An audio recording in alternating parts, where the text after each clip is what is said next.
राधे राधे। आज हम सुनेंगे कार्तिक मास में पड़ने वाली रमा एकादशी व्रत कथा एवं उसका महात्म्य। युधिष्ठिर ने पूछा, जनार्दन, मुझ पर आपका स्नेह है, अतः कृपा कर बताइए, कार्तिक के कृष्ण पक्ष में कौन सी एकादशी होती है। भगवान कृष्ण बोले, राजन, कार्तिक के कृष्ण पक्ष में जो एकादशी पड़ती है वह परम कल्याणमयी है। वह रमा नाम के साथ विख्यात है। रमा परम उत्तम है और बड़े बड़े पापों को हरने वाली है। पूर्व काल में मुचुकुंद नाम से विख्यात एक राजा थे, जो भगवान श्री विष्णु के भक्त थे और सत्य प्रतिज्ञ थे।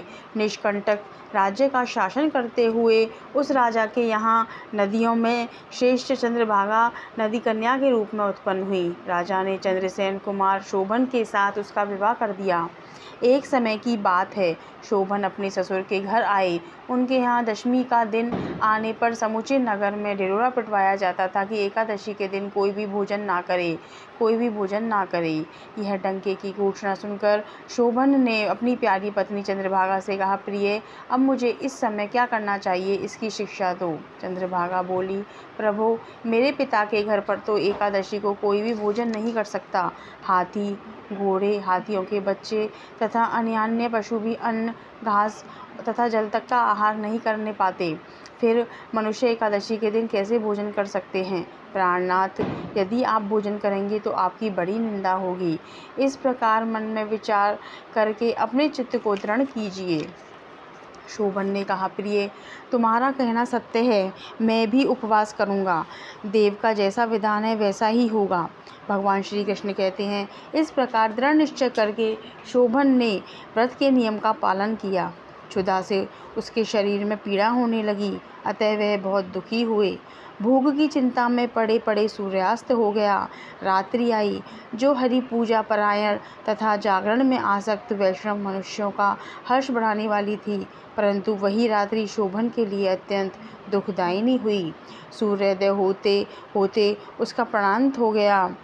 राजा मुचुकुंद ने राजोचित काष्ठों से शोभन का देह संस्कार कराया। चंद्रभागा पति का पारलौकिक कर्म करके पिता के ही घर पर रहने लगी। नृपश्रेष्ठ रमा नामक एकादशी के व्रत के प्रभाव से शोभन मंदराचल के शिखर पर बसे हुए परम रमणीय देवपुर को प्राप्त हुआ। वहाँ शोभन द्वितीय कुबेर की भांति शोभा पाने लगा। राजा मुचुकुंद के नगर में सोम शर्मा नाम से विख्यात एक ब्राह्मण रहते थे। वे तीर्थ यात्रा के प्रसंग से घूमते हुए कभी मंदराचल पर्वत पर गए। वहाँ उन्हें शोभन दिखाई दिए। राजा के दामाद को पहचानकर वे उनके समीप गए। शोभन भी उस समय द्विश्रेष्ठ सोम शर्मा को आया जान शीघ्र ही आसन से उठ खड़े हुए और उन्हें प्रणाम किया। फिर क्रमशः अपने ससुर राजा मुचुकुंद, प्रिय पत्नी चंद्रभागा तथा समस्त नगर कुशल समाचार पूछा। सोम शर्मा ने कहा, राजन, वहाँ सबकी कुशल हैं। यहाँ तो अद्भुत आश्चर्य की बात है। ऐसा सुंदर और विचित्र नगर तो कहीं किसी ने भी नहीं देखा होगा।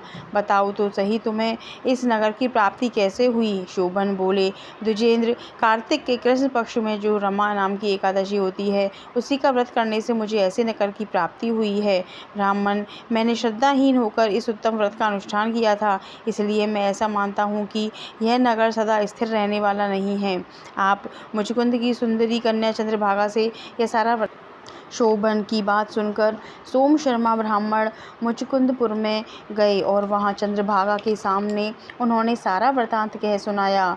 सोम शर्मा बोले, शुभे, मैंने तुम्हारे पति को प्रत्यक्ष देखा है तथा इंद्रपुरी के समान उनके दुर्धर्ष नगर का भी अवलोकन किया है। वे उसे अस्थिर बतलाते थे, तुम उसको स्थिर बनाओ। चंद्रभागा ने कहा, ब्रह्मर्षि, मेरे मन में पति के दर्शन की लालसा लगी हुई है, आप मुझे वहाँ ले चलिए। मैं अपने व्रत के पुण्य से उस नगर को स्थिर बनाऊंगी।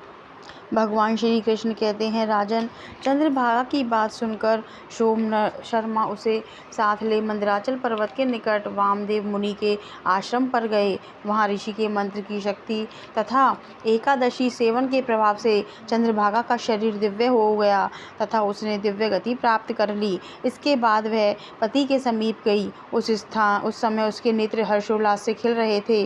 अपनी प्रिय पत्नी को आई देख शोभन को बड़ी प्रसन्नता हुई।